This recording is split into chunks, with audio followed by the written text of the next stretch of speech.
Hi everyone, my name is Serena. Welcome back to my channel.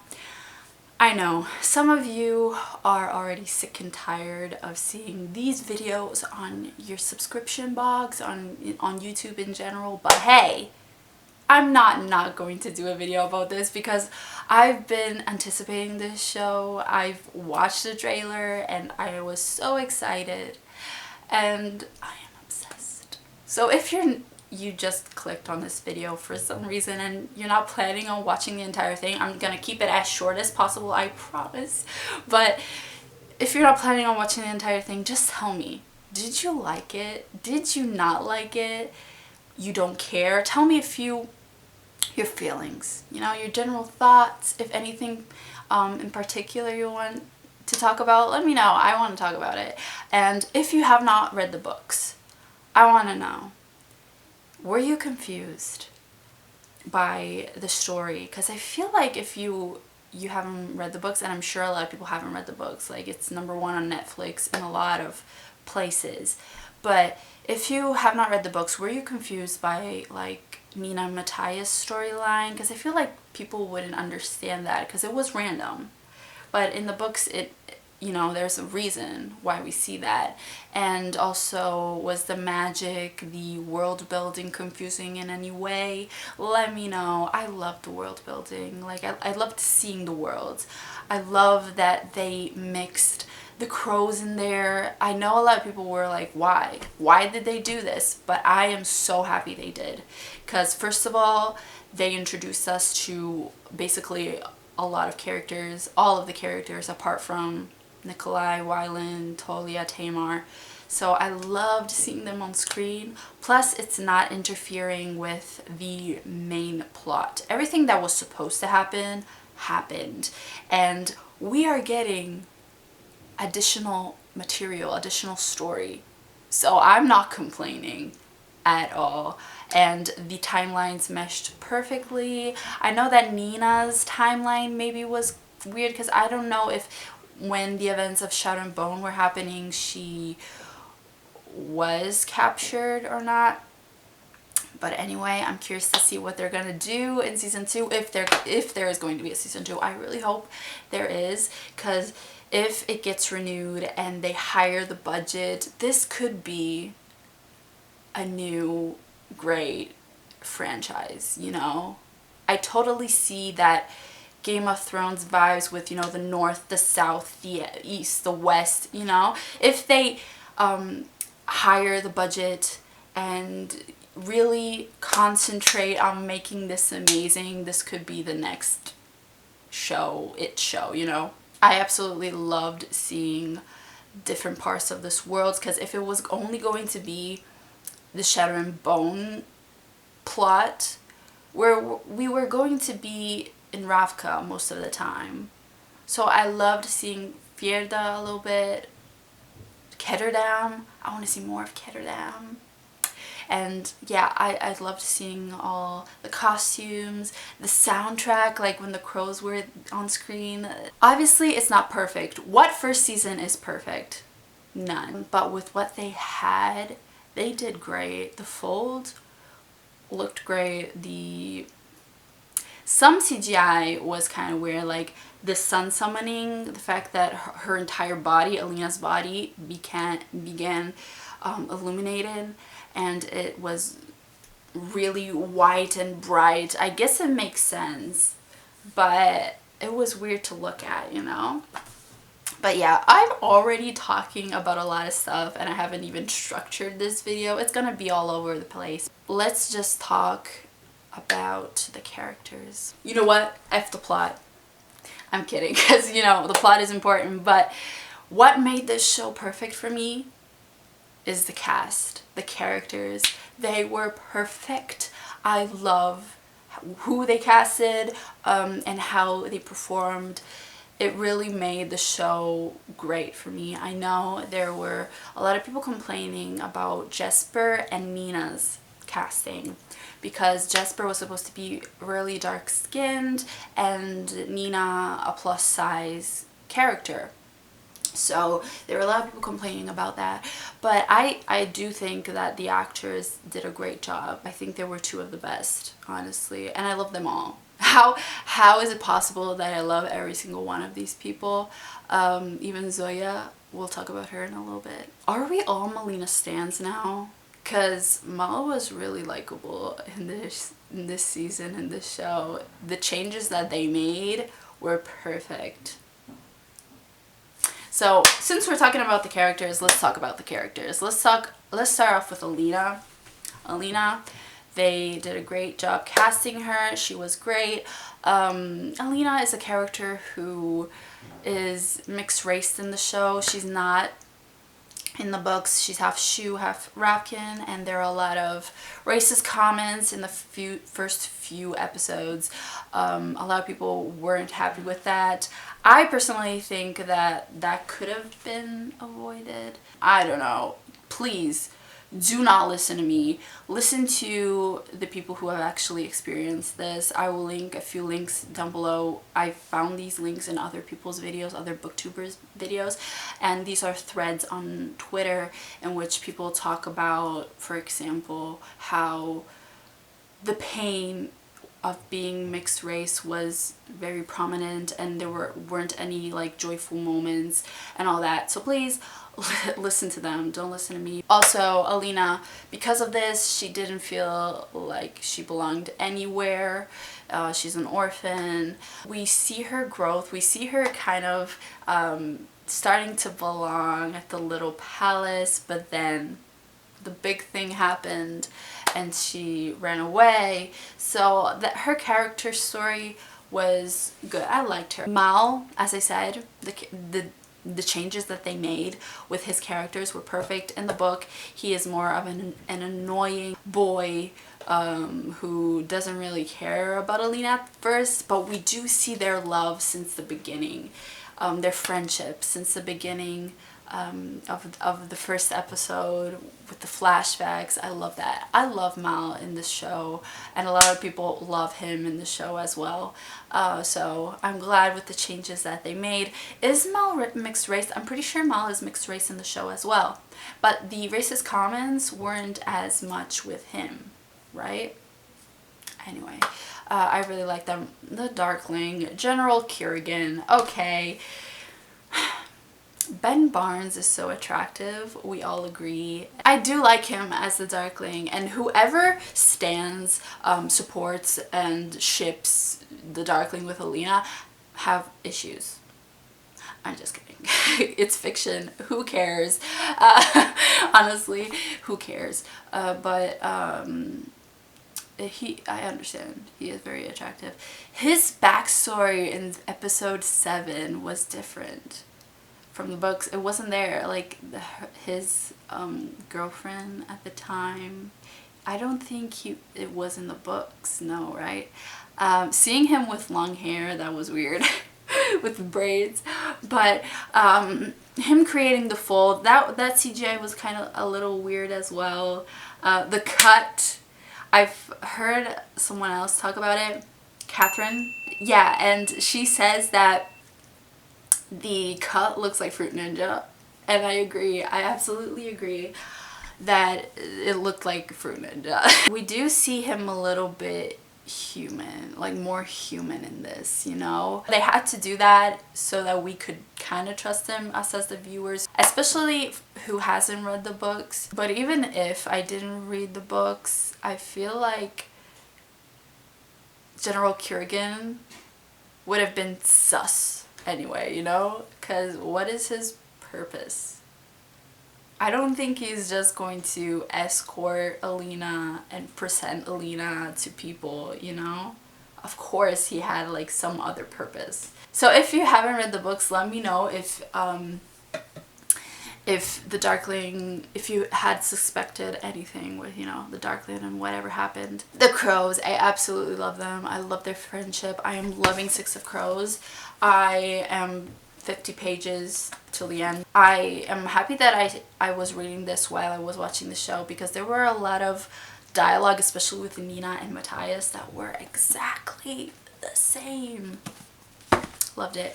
The crows. I love Inej. I love Jesper. Oh my gosh. Jesper is so funny. And Milo the goat, I was scared for a bit. Like, what if he was going to be a distraction for the Volcra or something like that? But then I thought, no, they are not going to introduce this character, Milo the goat, to just kill him off like that. People would be so angry. So I enjoyed that he was like, that was just a comedic scene. I love Jesper and all his gun movements. That was so cool. And I love him. I love Inej. Inej is just so sweet and compassionate, and her relationship with Kaz is so awkward. Kaz is a really interesting character and difficult to portray on the show, I feel like, because in the books we are in his head, and while on the outside he looks like he doesn't care, like he's really cold, and he felt more badass in the books for sure. Like in the scene, and I don't remember if it was the first or the second episode, he gets his ass kicked by Pecorolines.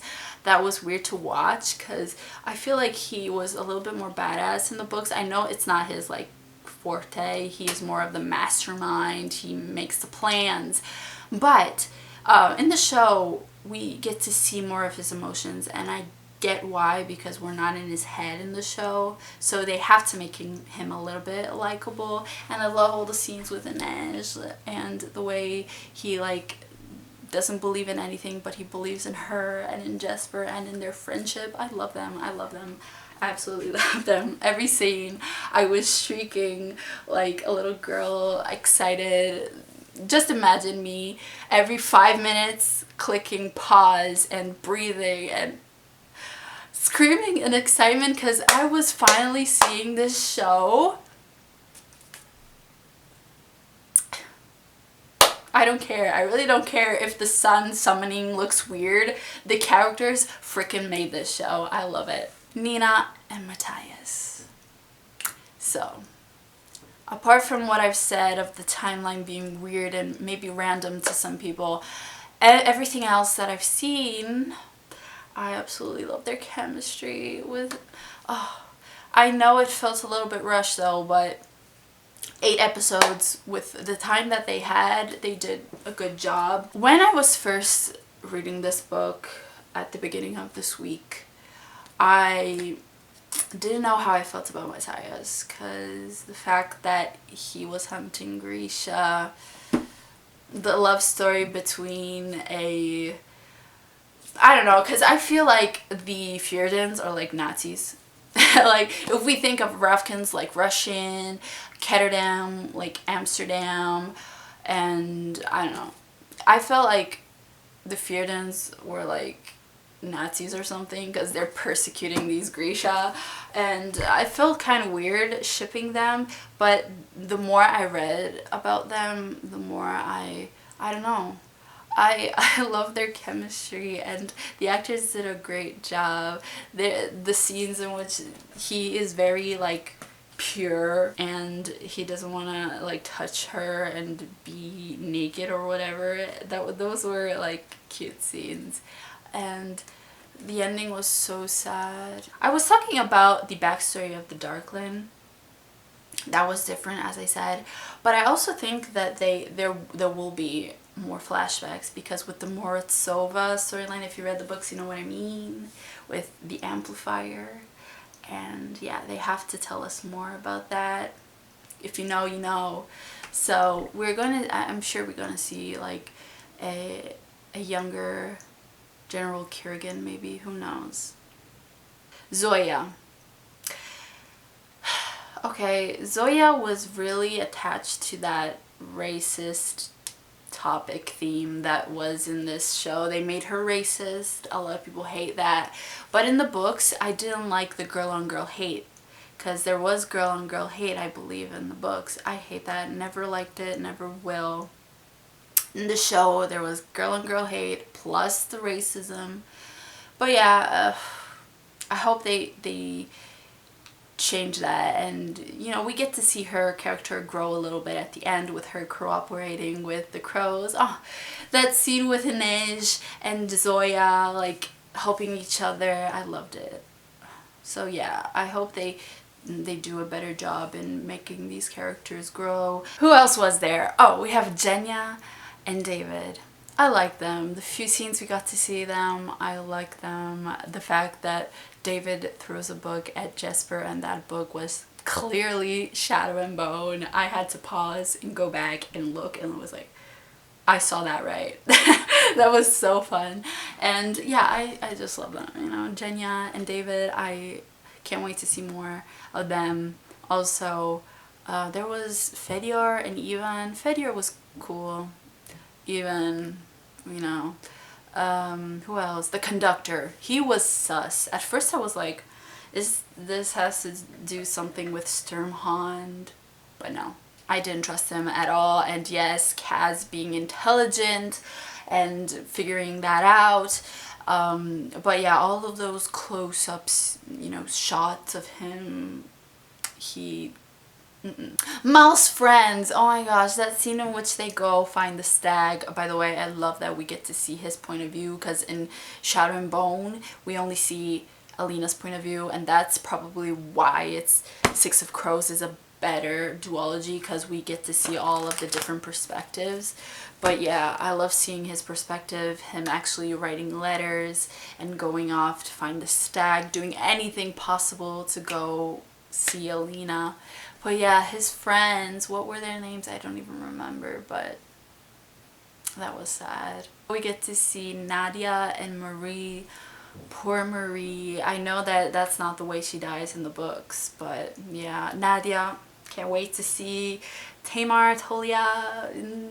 Oh my gosh. Oh, I completely forgot to say that Mal in every single episode gets either shot, stabbed, wounded, hurt in any way. This man, this boy, how is he still alive?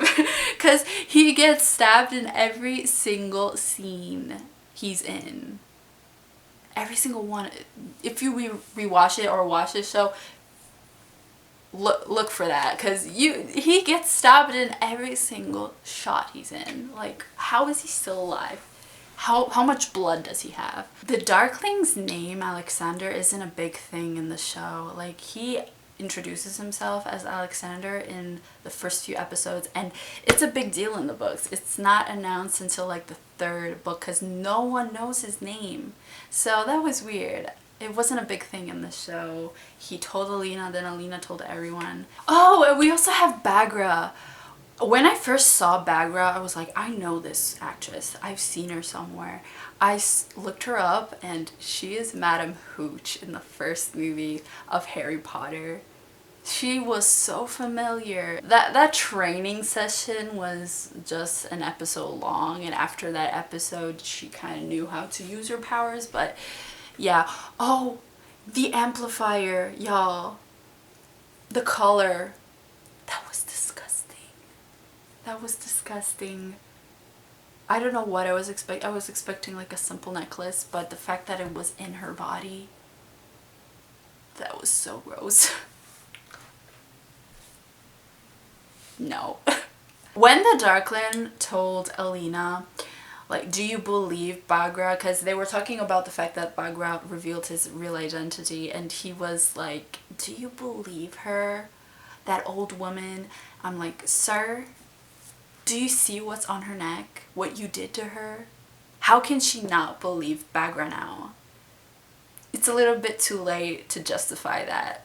Before I say goodbye, I want to talk about a few scenes that I absolutely loved, and I want to rewatch this show right now because of these scenes. First of all, I loved all of those beginning scenes with Mal screaming for Alina, like the "Who are you" scene with her in the tent with the Darkling, and he going after, and Mal going after her screaming Alina. I just love those scenes, and also the scene with the crows at the bar, the Crow Club, Jesper just trying to drink a shot, and Inej and Kaz drinking the shot for him. That was so funny. That was in episode 2, by the way. Episode 3, the scene, this is not like a favorite scene, but it was random. The scene in which Alina shows her powers to the king and then goes off and random people hug her. And just after watching the show, I noticed that scene was Leigh Bardugo's cameo. One of the women who hugs Alina was Leigh Bardugo in a purple kefta. That was weird. That was in episode 3. Episode 5. That episode was great. The like whole party scene. My favorite was when, of course, Alina goes in the trunk of the carriage and Jesper is just, he can't believe it. He's looking at that happening and he's like, we've gone through all of this just for her to put herself in the trunk. That was funny. That was so funny. Also in episode 5, the fact that Mal knows Alina's favorite flower, blue irises, and then the Darkling giving blue irises to Alina. Oh my god, that was so funny. Episode 6, Titanic vibes with Nina and Matthias. Jack could have lived. You know, just wanted to mention that. And finally, last episode, the whole Mal being maybe part of the crows was so fun. I love that scene in which Jesper says, I'm not gonna repeat myself again. Who are you? I love that. I love that. And then Kaz saying, if he's not in their crew, he's in our crew. Yes! I love that. And finally, Alina giving Inej the dagger and Inej fangirling over Alina, and we all know that that dagger is going to be called Sancta Alina. The flower scene with Mal knowing Alina's favorite flower reminded me of something that I read in Six of Crows. Inej was talking about his father telling her that any man can give a woman a flower, but the right man is the one who knows their favorite flower and brings her that flower. So I think that was inspired from that scene in here.